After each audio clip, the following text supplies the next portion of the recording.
Hello, I'm Chancellor Rodney Bennett. Thank you for joining me for today's Nebraska lecture.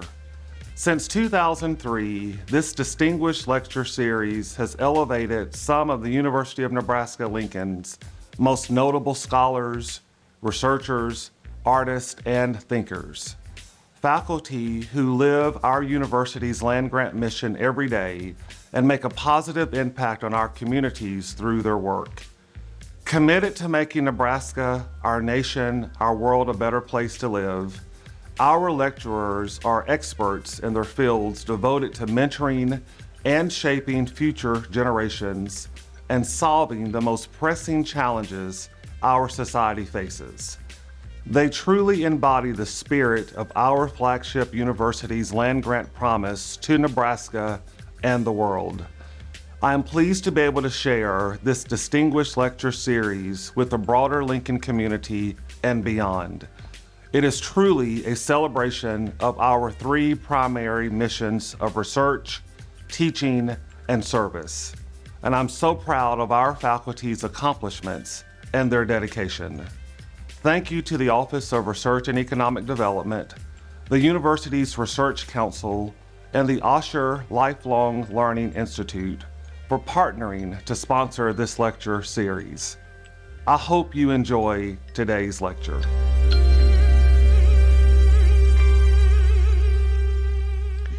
So good afternoon. My name is Sherry Jones. I'm serving as the Interim Vice Chancellor for Research and Innovation at the University of Nebraska-Lincoln. I'm very pleased to welcome you here in person and online to our Fall Nebraska Lecture, which is part of our annual Nebraska Research Days celebration. Today's lecture features Jessica Shoemaker, the Steinhardt Foundation Distinguished Professor of Law.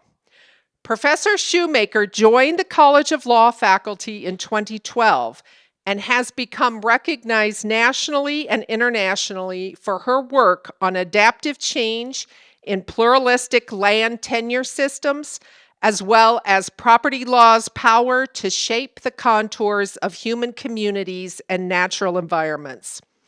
Jess focuses specifically on issues of racial justice and agricultural sustainability in the American countryside, and on systems of indigenous land tenure and land governance in the United States and Canada. Jess received an Andrew Carnegie Fellowship in 2021 to analyze how property law has shaped who owns agricultural land in America and why. Before becoming a legal scholar, Jess worked as an agricultural writer, a VISTA volunteer, a rural community outreach worker, and a public interest attorney for diverse smallholder farmers across the United States, and as a Skadden Fellow with the Farmers Legal Action Group. During her Skadden Fellowship, Professor Shoemaker focused on access and equity issues for Black, Indigenous, and people of color farmers and ranchers, and on strategies for community ownership of new renewable energy developments. Jess also clerked for the Honorable David Ebel on the United States Court of Appeals for the 10th Circuit and has experience interning for both the Crow Nation Court of Appeals and Indian probate judge George Tabone with the Department of the Interior, helping with federal probate proceedings across reservations in North and South Dakota. As a practicing litigator for 5 years at Arnold and Porter in Denver, Colorado, Jess has also worked on all aspects of complex litigation in several different courts, including amicus work before the United States Supreme Court and significant roles in several important cases involving indigenous land and religious rights. Jess graduated first in her class from the University of Wisconsin Law School. She is a founding fellow of the Rural Futures Institute, a fellow and former governor of the Center for Great Plains Studies, and the current program chair for the Association of Law, Property, and Society. A product of a chore farm in Iowa and generations of Wisconsin farmers who grew everything from strawberries to ginseng, She is also currently working to establish and co-direct the Rural Reconciliation Project at the University of Nebraska. So thank you for joining us this afternoon, and thank you to our partners in bringing you these lectures. As the Chancellor mentioned, this work is supported by the Office of the Chancellor and the Research Council in collaboration with the Osher Lifelong Learning Institute. And please stay with us after the lecture for question and answer with a reception to follow across the hall. And while I have the microphone, I encourage you to attend other Research Days events that are happening this week. Please check out our website for more information. And now let's welcome our Nebraska lecture speaker, Professor Jessica Shoemaker.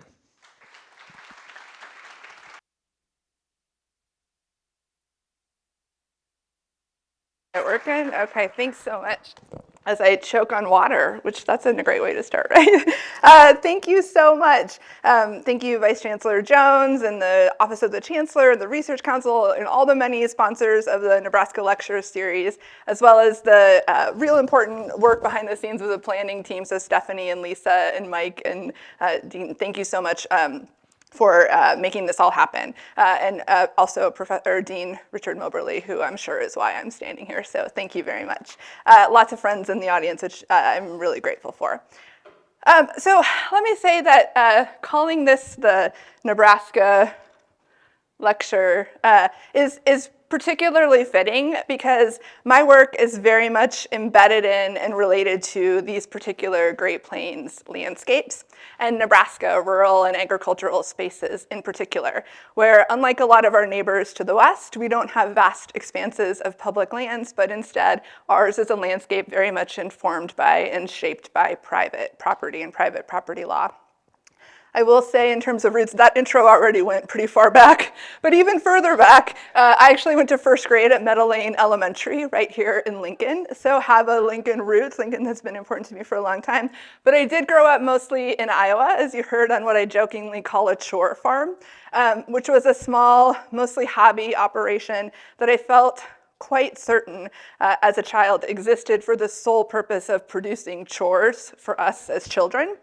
But those experiences of going to 4-H fairs and walking beans for neighbors and falling asleep in the barn during lambing season, and much later as an attorney for smallholder farmers and working very much in and for the sustainability of rural communities, all of that really informs my work today. So thanks so much for coming and listening to me talk about property law for a little bit. When I was a kid on that chore farm, my favorite thing to do was to imagine and build elaborate worlds in the wilds of our small farmstead. So I would set up this pretend prairie homestead with a found rickety chair and an ancient broom in the dusty haymow, or stack rocks along a pretend spaceship that was actually just a rusty old thresher. And then flattened weeds at the edge of the pasture in these connecting circles that became rooms of my palatial midtown apartment. And laid on my back, looking at clouds and creating creatures in the clouds. And as I was thinking about those experiences, in so many ways, that's kind of my same work now, is to look at the world that we actually inhabit, see it as it is built on top of and within the choices that were made in prior worlds, and then use some imagination to at least wonder about what else might be. And fundamentally, my work is about trying to uncover and examine and hopefully make visible the many ways that property law, which is these are the literal ground rules that govern in a most foundational way how we allocate and manage access to and control of our most valuable resources, how these ground rules shape these worlds that we live in, these landscapes. So today I'm going to talk just across a range of prior work, which has covered a lot of different kind of bespoke specific issues, but most significantly from a recent big picture article called Replacing Property, which is a project that is about examining and hopefully illuminating in new ways this relationship between the choices we make to build private property as a system that it is, the relationship between those ground rules and placemaking, or really the way that property and ground rules are in sort of constitute or kind of ongoing process of this same kind of world making. So let me start with, we're all coming from different disciplines and languages and ways of knowing the world, different knowledges. So let me just orient us to start with just some kind of core foundational concepts, at least as I understand them and want to use them for the next few minutes. So first I'd think about land as the actual physical material reality of a space, right? Land that is essential to our human existence. We all know we live and depend on just these few inches of topsoil where we're to sustain ourselves, but also where we are as humans fated to live our lives, to build our communities on the surface of Earth. And also that there is this one singularly true human reality that we all must take up some measure of physical space, that in order to exist, our most basic initial prerequisite is some physical space to be. And so, of course, there have been long histories of social and political struggle over how we best order ourselves, physically, socially, and economically, what relationships we build within the limits of this existing ecological space. So land on one side, wait, I guess this side. And then on the other side, let's think about place for just a minute. So place, as I use it here, means not so much the physical reality as the social and cultural meanings that we build, the kind of layers of human meaning and experience that are built from human experience to kind of shape how we understand and relate to those physical spaces. So we can think of this on a spectrum, kind of a placemaking spectrum. On the one end of kind of highly connected geographic places with deep levels of individual or group place attachments, which include kind of deep senses of knowing, belonging, loyalty, care, and affection. Versus on the other end, the kind of risk of what geographers might call a sort of sense of placelessness, a sense of anonymous or strange or unknown or abstract space.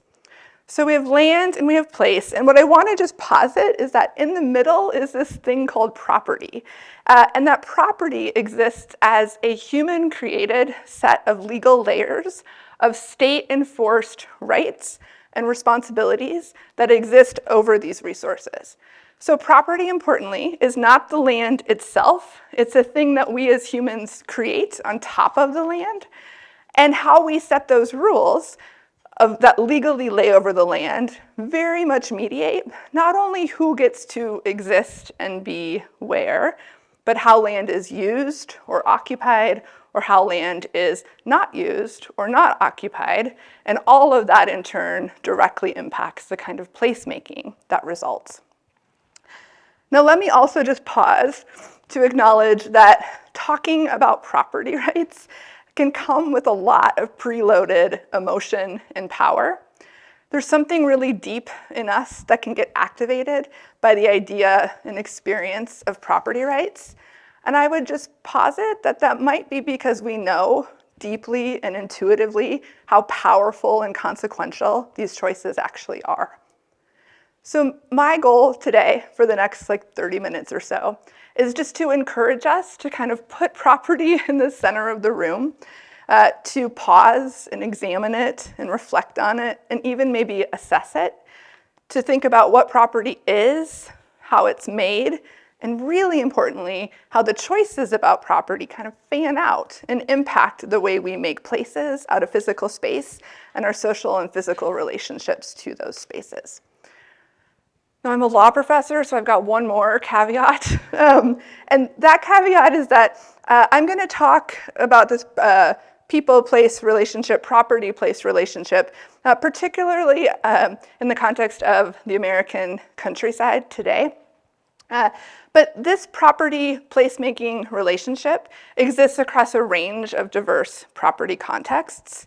First, by focusing on US, state, and federal property law, there's already a risk of obscuring other ways of knowing and being in the world.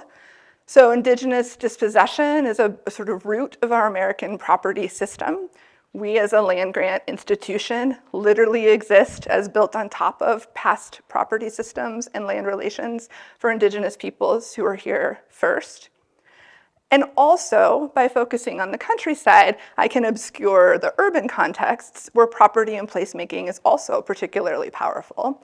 For example, when we think about increasing concerns about housing access and affordability, we see similar issues to what I'll talk about in the context of farmland in a bit, with more than a quarter of all single-family homes sold to investors in 2021, and hard questions about the expanding roles of things like private homeowners associations or private gated communities and the role of kind of property and local governance.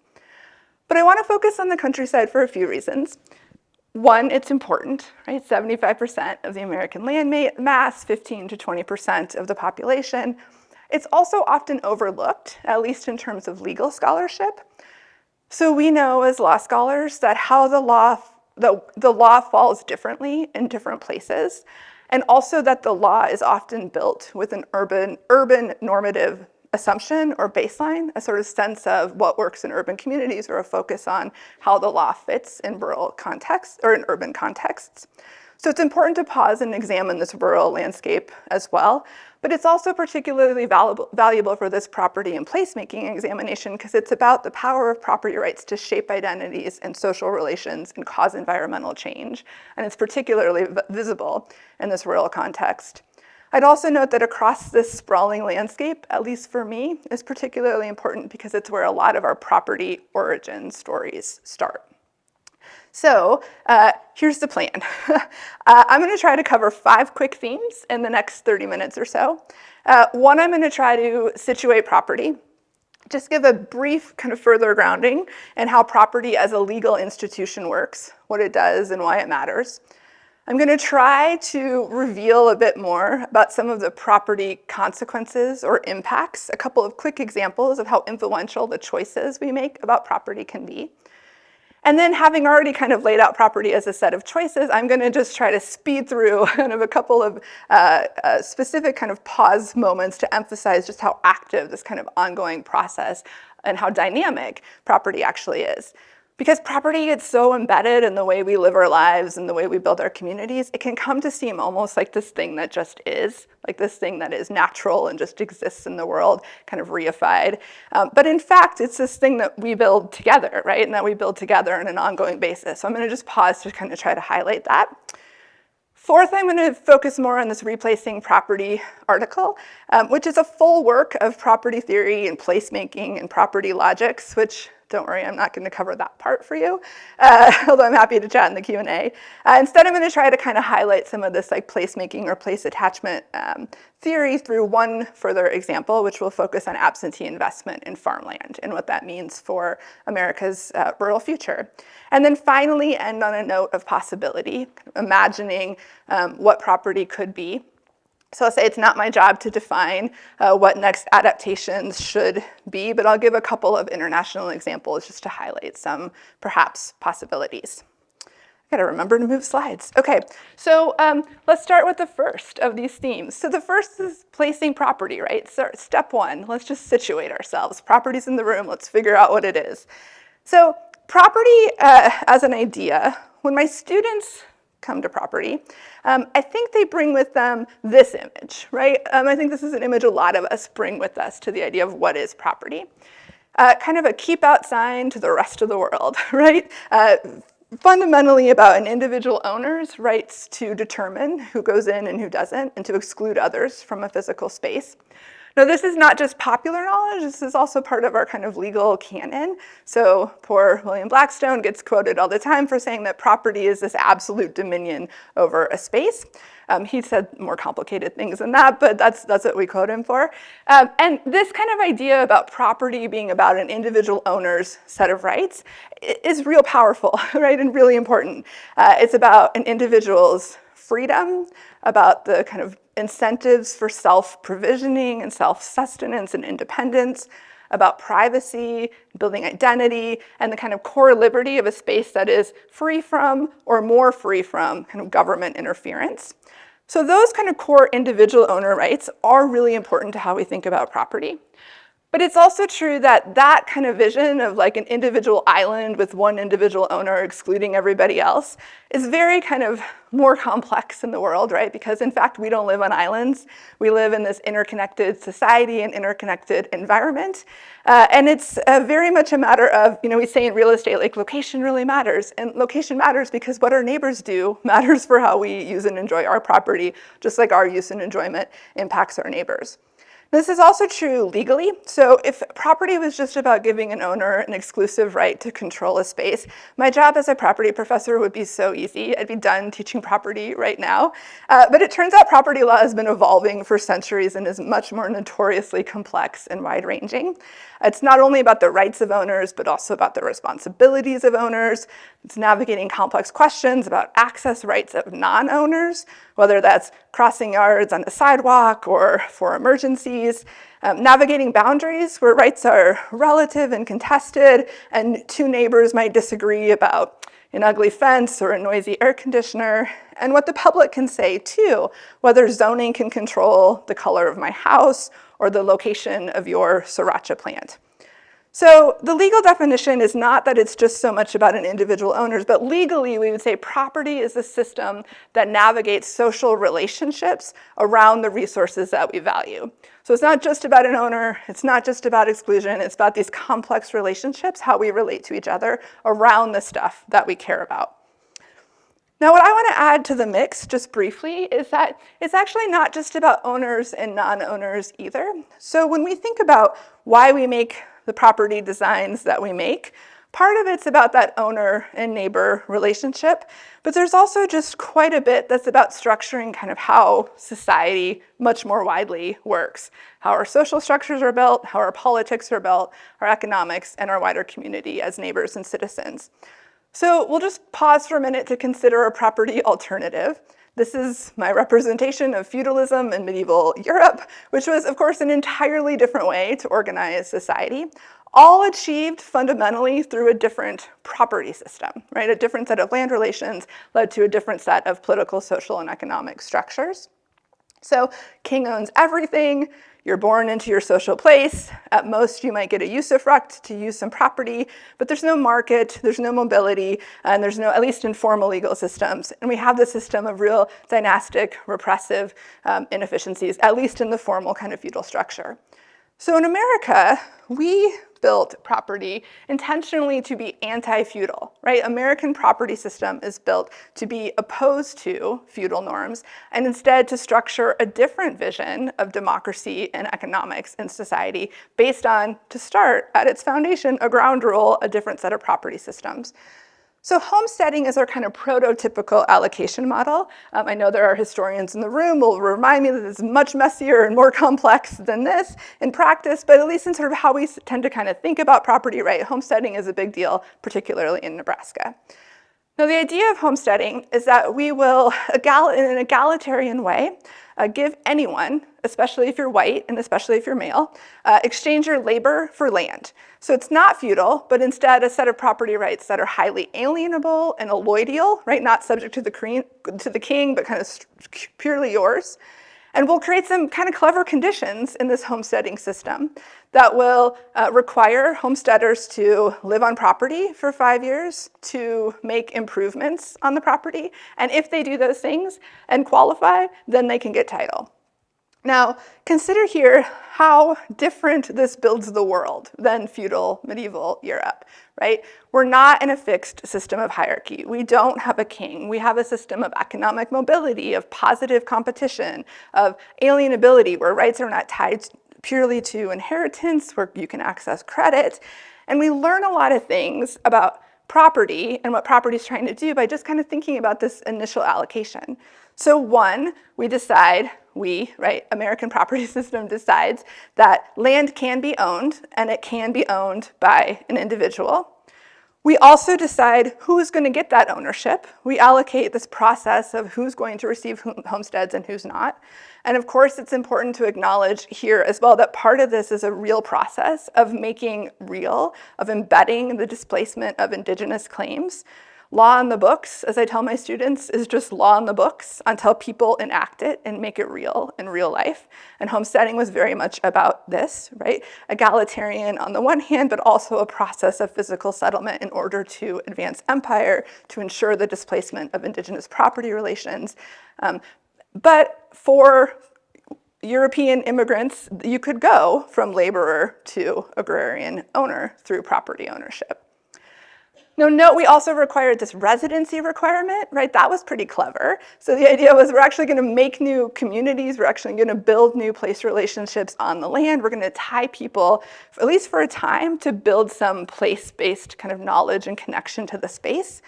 We're going to define what qualifies as improvement, right? We could have said, like, just go steward it and take care of that Iowa wetland. But we didn't say that, right? We defined what productive improvement would be and enacted those environmental changes through property incentives, eventually to create a market in land, which was very different than a fixed feudal hierarchy, but instead this highly alienable right that comes post-homesteading, the fee simple absolute.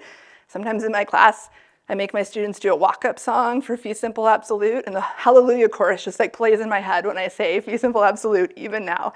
But our highest and best set of property rights, right? This sort of built to encourage local owners to be empowered to make local decisions about those resources, whether to hold or to sell, to move resources through the market to its highest and best user, and in this kind of very efficient, relatively light government intervention, very efficient kind of resource governance through this kind of aggregation of a whole bunch of market decisions. It's also super political, this choice, right? Jefferson, of course, had this intentionally political idea of civic republicanism, the kind of tying of a widely distributed system of land ownership with primary rights of control in the present as part of a real key to a functioning democracy.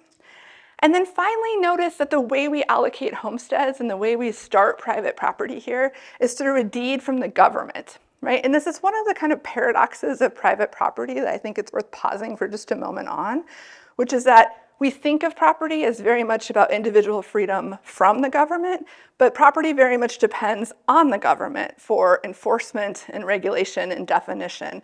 I always tell my students too, if we didn't have the state and property, we would all just be walking with big sticks, enforcing our boundaries and relying on social norms or sort of the size of our muscles, right? But thankfully for me, we don't live in that way. Instead, we live in a system where the state allocates property rights and the state enforces those property rights. Now, they do that for all of these reasons, right? Economics, place attachment, land stewardship, mobility, building the kind of environmental preferences that we want, social structures, but it's a state allocation. And so it's important just to think that, one sort of idea about property is that because there's state involvement, we should think, is the state doing this for kind of common good, right? It's a private right, but we're enforcing it collectively, so is it serving us collectively? And private property at least has been designed to meet a lot of these kind of collective shared values.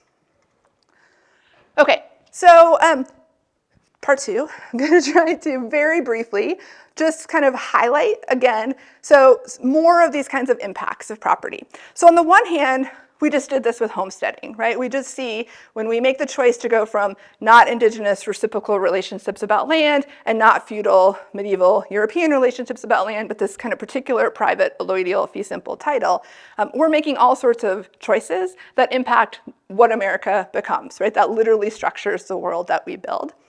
Now, what I just want to suggest is that this happens not only at these kind of macro system to system level choices, but also happens in an ongoing basis in our kind of regular, daily, weekly kind of fine-tuning through the course of small disputes and large decisions, the kind of micro fine-tuning of more kind of nuanced property choices.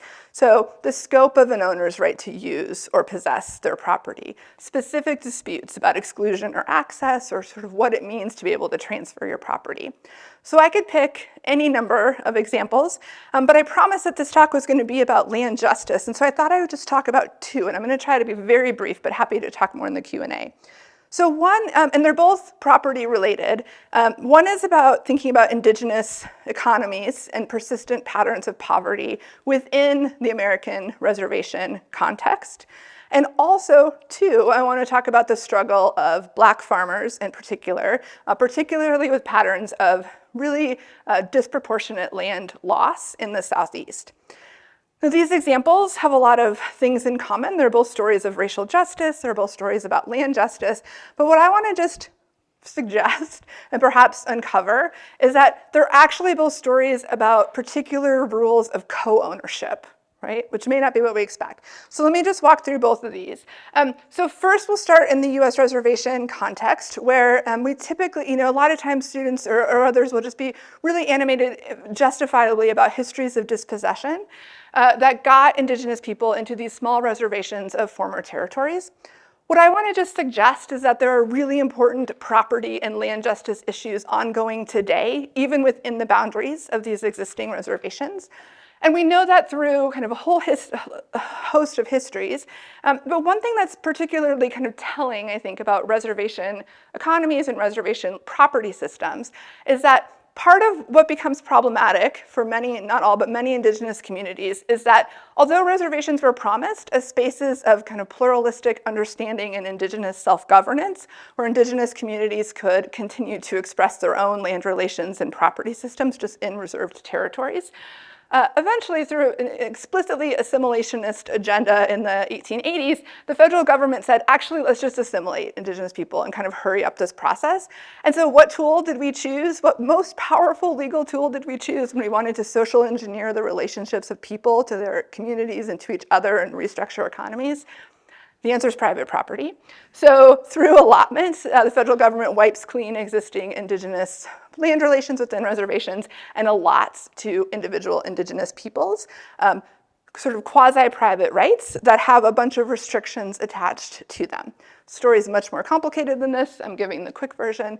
But one consequence of the way that those allotments are structured, the assimilation agenda, terrible failure, causes terrible poverty. Agriculture is less productive post-allotment than it was pre-allotment on reservations. But also, we end up with a system of extreme co-ownership on many of these allotments. And I could tell you in great detail, but I will spare you. It's all because of the way the property law is kind of misdesigned, right? Like problems in the actual boundaries and designs of the property system lead to, over generations, just extreme patterns of co-ownership within these allotments. And the thing that is important to note is that it's not just that there's co-ownership, that's the problem. It's the kind of nuance and the kind of tenor of the particular property rights within that co-ownership that make these allotments particularly difficult to use. So the Institute for Agriculture and Trade Policy has framed this problem as landowners without land, but the rule for Indigenous co-owners of an allotment is actually that you can't directly use your own property, and instead you actually have to get a lease and permission from all of your co-owners, which could be many, many hundreds. And the result is that over 60% of allotments produce no income, are idle and unused. And so when Indigenous peoples in this example are trying to build, for example, buffalo ranches or build other economic development in their community, not only are there lots of credit and other alienation challenges, but also you just own land that you actually can't administratively use. Also, this has political ramifications. So in the context of the Dakota Access Pipeline protest, lots of property layers throughout that whole history. But actually the clearing of the encampment was in part because it was on an allotment that one of the co-owners had given permissions to the protesters to use for political engagement. And ultimately a trespass notice goes to the co-owner of her own property because she doesn't follow the right kind of co-ownership rules from the Bureau of Indian Affairs. So property nuances in ways that aren't otherwise visible are shaping a lot of these economic and other challenges.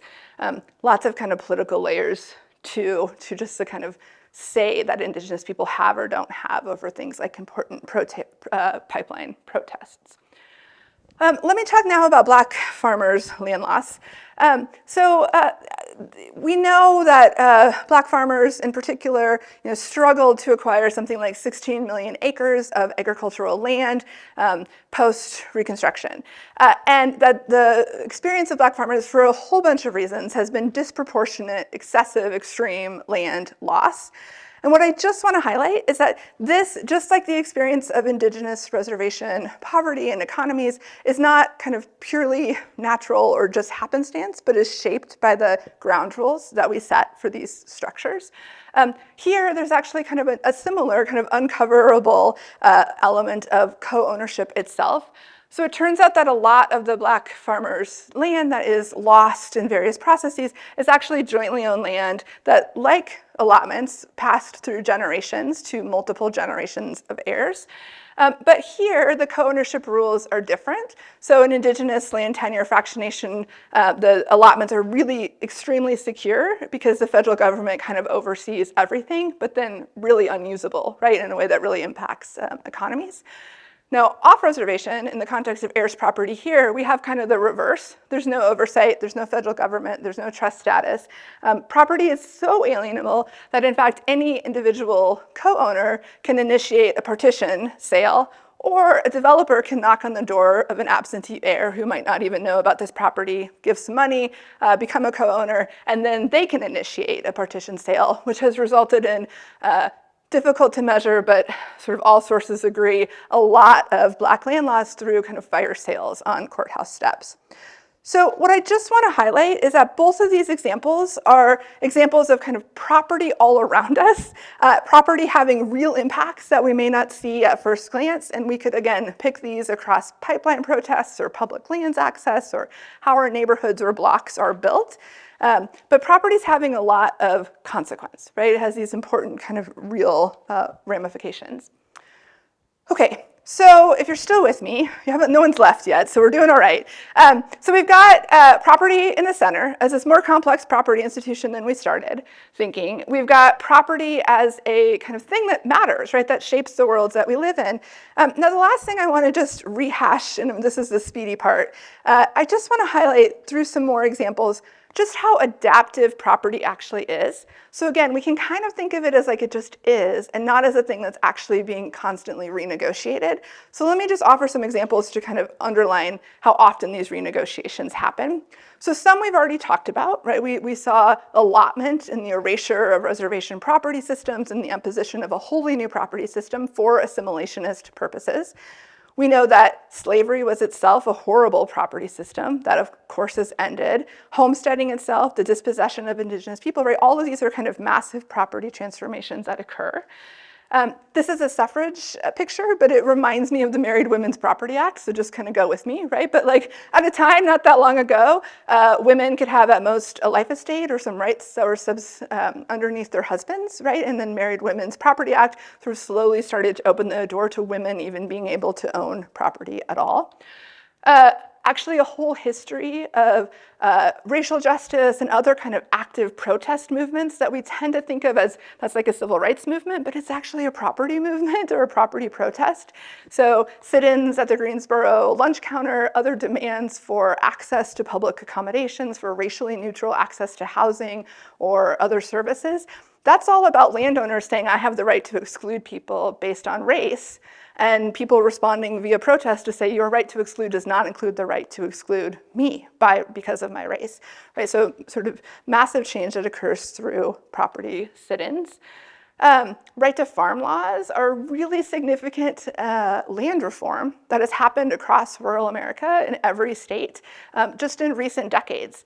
So the default rule has always been that nuisance is our system in property law where when neighbors fight, you go to court and the court decides who's unreasonably interfering with whom and who's being fair and who's not. Noisy air conditioners and this is we resolve through nuisance. By state law, every state has some form of a right to farm law, which has changed neighbors' rights to nuisance and has instead categorically said that certain farm operations or farm practices just don't qualify as nuisance, changing their neighbors' rights to respond to that. Almost categorically benefiting large confined animal or large feeding operations. Loka Ashwood, who just won the MacArthur Award, has a great book right there doing some of those empirics. Let me just note, simple things like landlord-tenant law. We didn't even have landlord-tenant law right at the start of this country. There was a system of just caveat lessee, which just meant if you leased, buyer beware, lessee beware, just sort of good luck. Hopefully no one's actually living in the apartment you just rented, because if they are, you got to kick them out yourself. Now to kind of whole standards of landlords having to meet certain baselines of habitability or managing what tenants' rights are in terms of eviction, right? A whole system of property law that has evolved to try to balance power, particularly for more precarious tenants and with sort of ongoing controversies. Corporate farm laws, this sort of fundamental question in rural America about who should be able to own farmland, whether it should be resident family farmers or whether we allow absentee ownership. Constitutional challenges to these has limited their application, including in Nebraska under current doctrine. But North Dakota, Minnesota, other states still have versions of corporate farm laws that try to regulate who can own what. Just recently, the US Supreme Court decided a really important case about whether a nursery owner had the right to exclude union organizers who were trying to access the farm workers who worked in those nurseries. So depending on our perspective, right, the nursery owner said this is a case of the union trespassing and I have the right to exclude. The farm workers have said, like, we have no other place to meet union organizers or health workers or others, and so we demand access. And the Supreme Court concluded that not that union organizers cannot have access, but that if the state requires it, they have to pay the nursery owner, so defining that right to exclude. More recently, kind of ongoing disputes about whether protesters can access certain confined animal feeding operations, sort of notoriously called like egg gag operations, whether we can sort of take videos or pictures within where food is produced. Ongoing dispute in the 10th Circuit. So up in the top right, this is the kind of checkerboarding. So those were kind of passed. Now I've got a couple that are like, we'll find out what our property rights are in the very near future. So this is a case pending before the 10th Circuit. It's about public land access in this kind of checkerboard pattern where through kind of historic railroad grants, the yellow parcels are public and then the kind of grayish parcels are private. Or I may have that backward, but that's the idea, right? Some are public, some are private.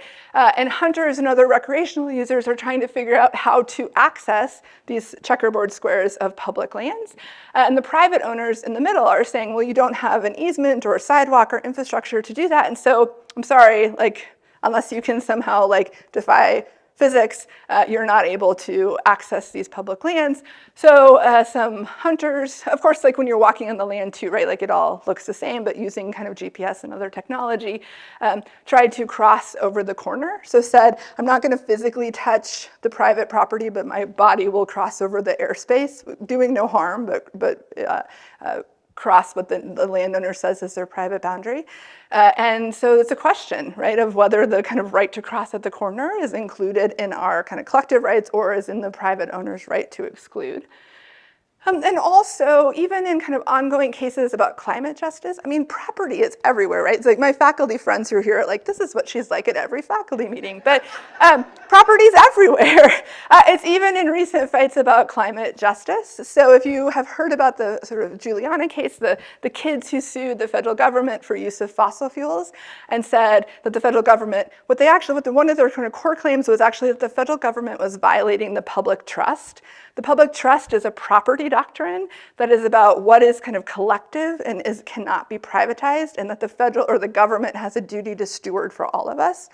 So when we access certain waterways, when we think about certain public wildlife, when we think about beach access in particular, those are all kind of core examples of public trust.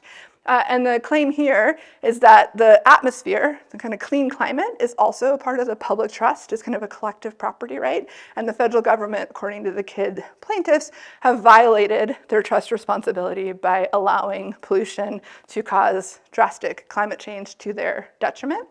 The district court agreed, and the Ninth Circuit found that they didn't have standing. So there wasn't a substantive decision on public trust, but an ongoing kind of source of controversy with real consequence, right? Okay, so I have a little bit of time, and what I want to do is just end with a couple of kind of slightly longer examples. So here, I think we're on number 4 for keeping track. Now I'm to kind of my core theory about property and placemaking. And again, this is in this most recent article, which I've got the citation for at the bottom there. The bulk of my work in this article is about place impacts of property, about the ways in which we can kind of be blinded through thinking about economic purposes or other kind of lenses that we analyze property choices to kind of obscure what I at least argue property is a lot about, which is about protecting, allocating, calibrating our people-place relationships, right? And kind of building the kinds of places and the spaces that we actually want to inhabit. So there's a lot of theory there. I'm not going to go through that theory as promised, but I do want to just kind of look at one specific active property transformation, a change about like what's actually happening and changing in terms of what it feels like or might feel like to live in a rural place, and ask some questions about where property fits and sort of invite some imagination about what we might do about it. So that specific case is going to be about changing farmland ownership. And in particular, we hear this often in the news or in recent political ads, focusing specifically on what are framed as threats from foreign investment or foreign ownership of farmland. This is a real kind of political story, right, about national security, certainly elements of xenophobia built in as well, but this idea of like who should own land and who should sort of occupy these spaces, particularly across more rural landscapes. And what I want to just suggest is that kind of maybe part of that's about national security, but there's also a real element, I would say, about just kind of who lives in rural communities, whether we kind of want absentee ownership at all. And as much attention, and even across political lines, right, consensus about kind of trying to rein in foreign land ownership, both Elizabeth Warren and Mike Pence agreeing as such. What I want to suggest is that there's a different change happening that might be or is much more potentially consequential. And that's about investment, kind of transformation of farmland from a space and a place where people live and inhabit and produce food and be in community to the kind of construction of farmland as an asset class, right? The asset classification of farmland and kind of reimagining how we even think about that physical space. So this is Bill Gates. He is the largest private owner of American farmland today, which he has said is actually not tied to any of his climate objectives or public interest, but is like purely for his investment vehicles. It's a great investment for reasons we can talk about. But Bill Gates is not alone in his appetite for purchasing American farmland. In fact, there are 300 private equity firms currently focused on food and agriculture, a growing number of REITs, public pension funds, including TIAA-CREF, which has a lot of educators have their retirements in, but a real kind of increasing appetite for investment in farmland. And as I said, this really makes sense for a lot of reasons. So farmland values are going up quite a bit. This is in part informed by property law too, right? We have really secure property rights. We have a lot of incentives to invest in farmland over other assets. Well, I'll stop there. I could keep going, but lots of reasons, right? The farmland value is going up. Also, we have a whole system of inheritance. That means that a lot of farmland actually stays in families. So there's a kind of joke, but maybe not a joke, that if you want to be a farmer, you have to be born a farmer or marry a farmer, or now be Bill Gates. Right? Like those are the ways to enter farming as an occupation. And so most farmland will stay within families, just a small portion is being sold to third parties. All of that driven by, again, property choices about how we design inheritance, how we design perpetual rights, how we design family transfers. But it also has a real consequence for if you do want to be a farmer, right? You marry a farmer or born a farmer or be Bill Gates. It's actually borne out in the data. So the National Young Farmers Coalition has surveyed 10,000 aspiring farmers. We got 10,000 people who aspire to live in rural communities, right? Who aspire to kind of be a part of these rural communities and perhaps reinvent food systems or try new food making pathways. Say that their number one challenge is finding affordable farmland. And so a lot of it is because, right, if there's farmland that's for sale, it's going to go to an investor increasingly. And what I just want to underline is that there are property choices all along this way, right? So the decision that property can be an asset class for investors and that farmland can be invested in this way is a core property choice. In the 1970s, just a few decades ago, the first bank in Illinois proposed that it was going to start its first kind of private investment fund for farmland investment. And the political reaction was so strong that over 2 days of congressional hearings, Chuck Grassley, everybody on both sides of the aisle said, absolutely, we cannot have farmland investment. Whatever you're talking about, providing capital for farmers, like what we want are farmers and communities who care for the community, live in the community, take care of the community. They ultimately were the only, the people promoting it were the only people who testified in its favor, and they withdrew their proposal in the 1970s. Now we're 50 years later, and again, this is kind of becoming a much more kind of frequent practice. And the property choices that are built here are really fundamental and hard to examine unless we kind of pause and do so. So one is it's a property choice to allow abstract absentee ownership at all. Like remember homesteading, that required you to actually be present for the first 5 years. Now we allow purely absentee. Bill Gates can own all the farmland he wants, absentee, and also it can be as concentrated as we want because we haven't built a property system that has any limits in how much an individual owner can accumulate. And also we created rights that go forever, right? So our first allocations have huge consequences because we're not having moments to kind of reorganize or recalibrate who's entitled to farmland and who isn't. The rights go from now into perpetuity. So what I want to just suggest is that farmland today in rural America looks very different than the kind of agrarian ideal of initial homesteading visions. And what farmland will look like in the future is very much, at least in part, a property choice that we in fact get to make together. Let me just end super briefly. I'm at time, but let me just say that the hardest thing about thinking about what to do, sort of what interventions are possible here, is that we get really stuck in our kind of habits of mind, and it's really hard to even sort of think of new categories or new ways of relating or even how we would get there. So in just the briefest of sense, let me just note some of my international work just to say, like, people do cool stuff, right, or do creative stuff, limited only by our imaginations, really, and our ability to talk and work together. So in Canada, where there are similar kind of Indigenous dispossession and Indigenous land governance issues, the federal government and the provincial governments are literally at a treaty table with Indigenous peoples. In Nunavut, in the northernmost territory in Canada, where I stood on sea ice and felt the earth literally move beneath my feet, land is being devolved back to Indigenous groups or to kind of Indigenous and non-Indigenous governances in those territories, but just an actual treaty. Right? Let's just sit instead of in a kind of top-down way, figure out like how we can kind of work together and live together in these spaces. Scotland's in a process of active land reform, a political process of responding to too much land concentration in their political calculus. It includes things like, you can see kind of briefly there, that's a style, which is sort of converting a fence or a gate from an exclusionary door to a place of entry, right? The right to roam and access these places and become familiar with them. But in this photo, I'm actually standing on an island that is literally owned by the community, because one of the things that Scotland does is, in their land reform, is that there was an absentee lord. You could actually, as a community member, come together, raise funds, and have either a right of first refusal or a right of purchase to actually own the land together. Now Scotland is thinking about a process called the right to live, which is very much focused on rural kids and saying, if you're a rural kid, you should have, just like you have a right to education and a right to food in Scotland, you should have a right to live where you're from. And we should make that part of our property kind of core assumptions. And then in England, we talked about the right to roam in Scotland. In England, there's a real active process where there is some right of access now, but it's much more narrow than Scotland.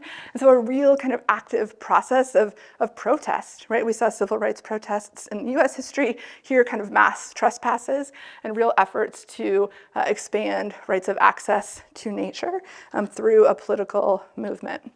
So I'm out of time, but these are my girls. I kind of can't do a slideshow without putting my kids in them. This is them at Pioneer Park. I care a lot about these places because my kids are in these places, but also because these property choices, I think, will really, really matter the kind of world that we leave for them and the kind of places that we inhabit together with them. My insight is not to sort of project what we should do, but at least maybe to say that property is really powerful and it's a really important thread when we think about the kind of world we want to make, like what we can imagine and make together. My last thing I'll say is that The one sort of piece about this kind of placemaking or place attachment analysis is that it can kind of come to be sort of backward looking. It can be a thing that kind of reifies historic relationships or nostalgic or past relations to land. And I think our challenge together, especially in this moment in time, is to think really futuristically about property as this adaptive, pluralistic, dynamic institution, and what kind of world we want to make for them and for all of us, right? So thanks so much.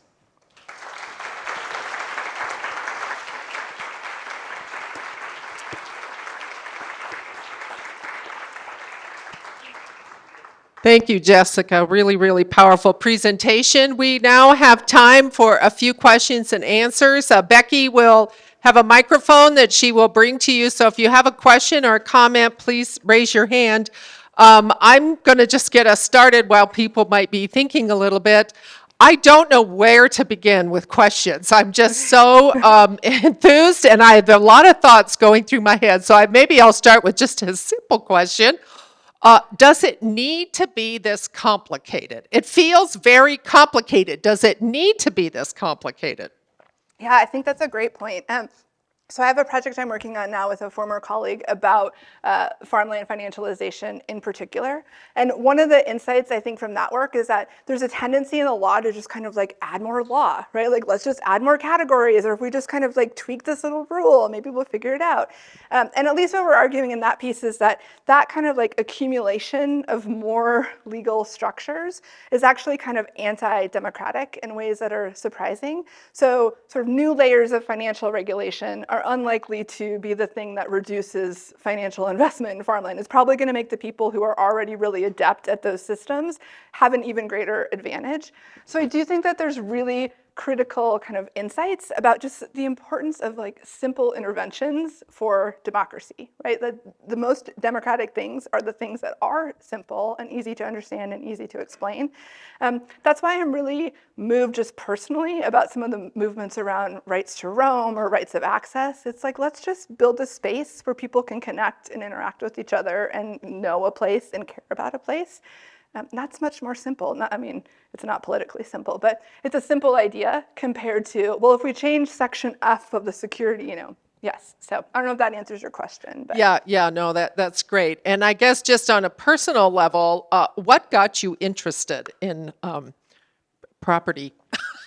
Property law.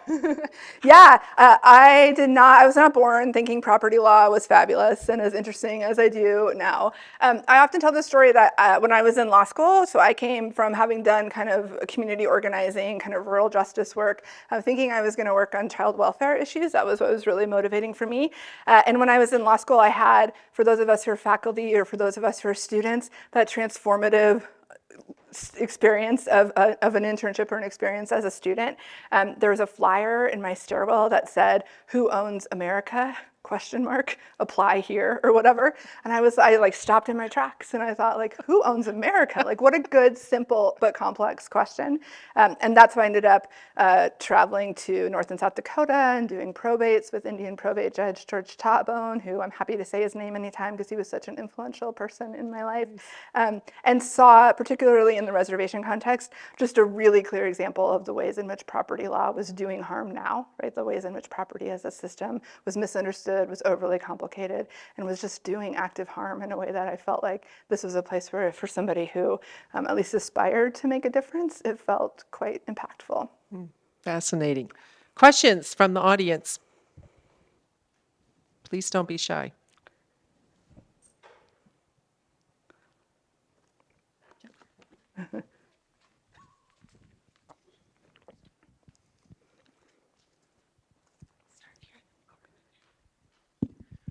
What are your thoughts on regulations of land usage, particularly like saying, oh, this land is for single-family homes or this land is for businesses in terms of serving public interest?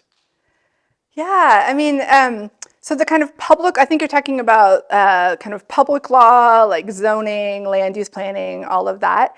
And, you know, sometimes I like to punt and say, like, well, that's local governance. That's not actually private property, but I won't punt for your sake because it's a fair question. And I would also say, like, what I think really depends, right? So zoning is designed as a system where we can really efficiently decide together how we're going to build a community, right? And when it's politically effective and it's participatory and it's inclusive, right? It's a system that is designed to let us collectively have a say in the spaces we want to live in together. So that's great, right? Now, the problem with public regulation and with lots of governance and law issues is that they can be kind of clunky, right? So there can be instances where they have consequences that are unintended, or they can apply in ways that harm in specific contexts that aren't foreseen by the ways that the definitions or the structures are built. Asking about single family housing, right? Like this is a real kind of activated concern, particularly in housing contexts, about whether zoning, by being particularly restrictive in terms of how much density we can build or where we can build new housing, whether it is a barrier that is kind of being exclusionary instead of building a community for everyone. So I think the question is, you know, it's complex. The lawyer answer is it depends, right? Thanks. Thanks, Jessica. Great talk. I wondered what impact the land back movement is having on property law, property policy, property theory, or what potential impact it could have. Yeah, thanks, Margaret. Margaret, you're amazing. So I'm humbled that you're in the audience at all. Thanks for a question, too. The question about land back. I mean, I think land back is I don't even almost know where to start, right? There's a lot we can learn from conversations about land back, in part just at that thing I noted about like the kind of way that we get activated around property rights and some of the resistance to land back, I think is a kind of healthy process for us to think about, like, why are we resisting so hard? What are we so afraid of? What's driving that kind of that really visceral response that I know some folks have. But the thing that I think that is really inspiring and exciting about conversations about land back, other than doing justice, right, which is priority number one, is that the ways in which I think the conversations around land back are really inviting some kind of new imaginations about what land back even means, right? So I think originally, kind of first take on land back is an assumption of like taking property rights from one person and giving them to an indigenous group or others. And I mean, as you well know, right, the land back movement is much more expansive than that. And it includes all sorts of kind of bespoke relationships and repairing contexts, which include things like co-stewardship, co-management, whether we just want to ensure some access rights or some privileges to spaces and just some acknowledgement of historic relations that are important. And for me, it's that kind of opening up of, it's not a binary of either or, it's just like all of these possibilities of how could we reimagine these relationships in all sorts of new ways that just seems so powerful and exactly like the kind of conversation we need to be having.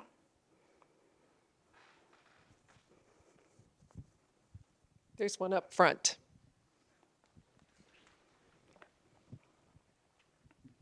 Thank you. This was such a stimulating talk. I'm really interested in this problem of foreign or corporate entities buying up farmland because it's such a media-rich problem. And around it rotate all kinds of like mythologies about authenticity, you know, about like who is at a physical distance and who is at a cultural distance from the land. And so of course has like no business Right. like doing anything with it, let alone treating it as an asset class. So since we are now embarking on this like new presidential administration that has gotten a fair amount of political capital from these debates about authenticity, while at the same time supporting, presumably, these corporate entities who will continue to amass these resources. So what do you see as the future for some of this like legislation at the national and maybe at the local level too? Yeah. I mean, got all these easy questions. Thanks, team. Okay, so let me just say, so my co-author James Tierney and I are working on this piece about financializing farmland and this kind of sort of deconstructing of like what's happening here in terms of finance and takeover. And at least I'll just speak for myself, like at least what I think is really animating about thinking about this kind of financial takeover or investment or increasing capture in rural spaces is that it actually seems to be politically animating in a way that other but very similar kind of phenomenon are not. And so, the sort of financialization of farmland really speaks to financialization of a lot of other kind of core parts of our private and public lives that's happening sort of across the spectrum. And also, as I mentioned before, like the financialization and investor ownership, not only of apartments and rental housing, but of single family housing and sort of big swaths. Oh, I'm getting snaps, thanks. What I think is really compelling about thinking about this in the context of farmland is not just that I actually think these questions for rural communities and for food systems and ecological resilience going forward and sort of all of that is in fact super important. I also think that the political economy is a little bit different. And so that's why we start by thinking about, what are we genuinely concerned about when we're doing all of this kind of political talk about foreign investment? And certainly there are multiple threads there, but at least a piece of it is that it's not the kind of agrarian vision of rural places that we at least purport to aspire to. And if we accept that as a shared core belief, then we can also interrogate things like private equity takeover of farmland or large investor capitals and what that might mean. So I can't predict, I can't predict anything, but I do think that there is the possibility of some political convergence in this space. And we better do it soon if we do have such a shared concern, which is a question, right?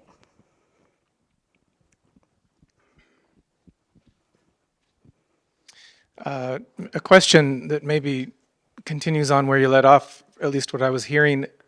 Could you speak to the conditions? Okay, so beyond individuals, right, getting involved in these questions and being civically involved, like we talk about, what institutionally, whether it's higher ed, religious organizations, private organizations, what leads organizations to actually move forward on those imaginings?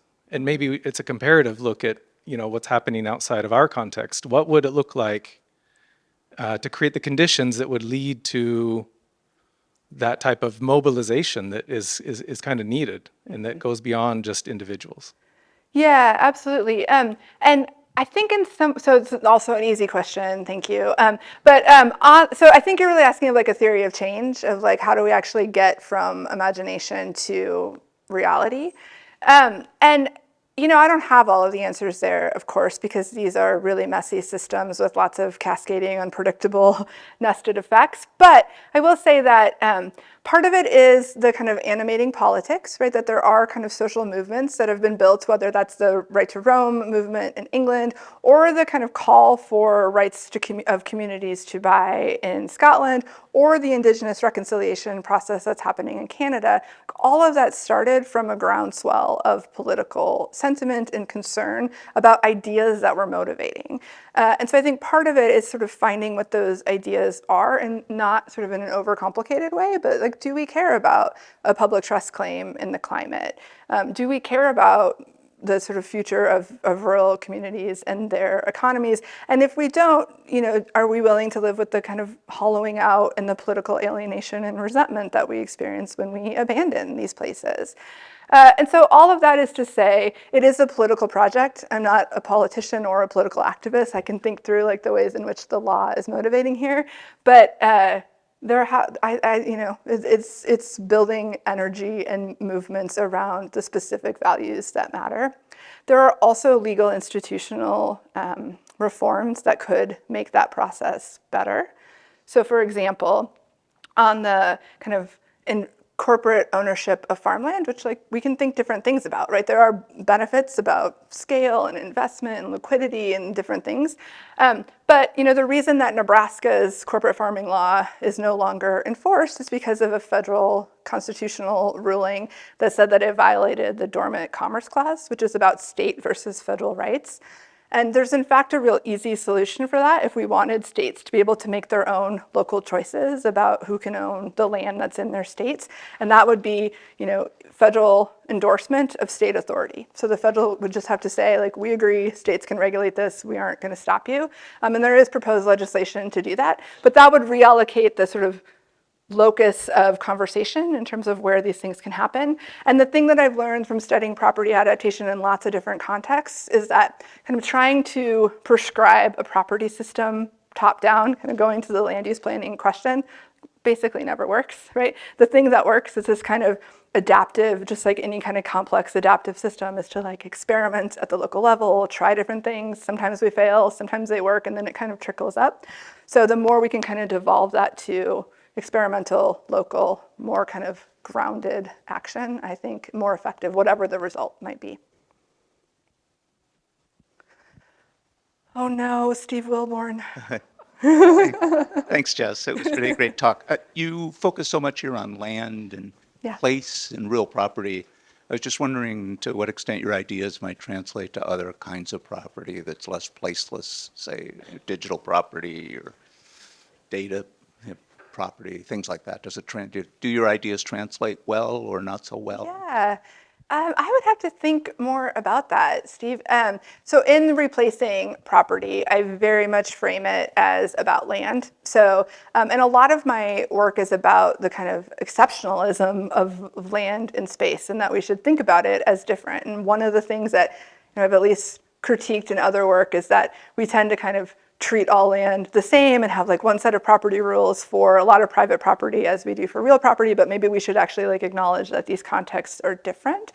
So my first intuition as an academic is to say like, yes, of course my theories apply, but I don't actually know that they do. I actually think at least I will just acknowledge that I'm very much interested in how we physically live together in space. We'll finish perhaps on a positive note, depending like on your answer. Are there any examples in the United States that align with some of the examples you gave internationally? So there's a lot of private action, right? So one of the beautiful things about property is that you can actually build almost anything if you've got the rights, right? So if you have the capital and the access and the recognized rights, you can use land trusts, you can use co-ops, you can use a whole bunch of bespoke property arrangements to kind of pilot different models. And so there are certainly examples of farmland incubators or farmland access models that are based on those sorts of private arrangements. Those are hard to sustain or scale because they take a lot of investment, both in terms of sophisticated expertise and capital in order to achieve. But that's, the freedom of property is you can build that. And then there are certain proposals, like the one I mentioned here about, recognizing the rights of states, for example, to make choices about the land within their borders more directly. Lots of examples of indigenous reconciliation kind of happening on a case-by-case basis. So kind of, I think. That makes me feel better. I hope you all will continue the conversation across the hall at the reception, and please join me in thanking Jessica for a fantastic Nebraska lecture.